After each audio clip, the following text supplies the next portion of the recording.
যুক্তরাষ্ট্রের সঙ্গে ইরানের উত্তেজনার মধ্যে 3 দিনের ব্যবধানে এশিয়ার বাজারে বেড়েছে তেলের দাম।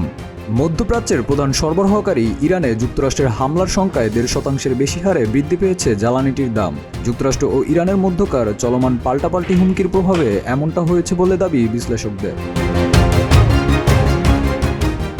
বাজার বিশ্লেষণে উঠে আসে ব্রেন্ট ফিউচার অপরিশোধিত তেলের দাম 99 সেন্ট বা 1.5% বৃদ্ধি পেয়ে ব্যারেল প্রতি $69.39 পৌঁছেছে। এছাড়া যুক্তরাষ্ট্রের ওয়েস্ট টেক্সাস ইন্টারমিডিয়েট অপরিশোধিত তেল $1.06 বা 1.7% বেড়ে $24.27 দাঁড়িয়েছে।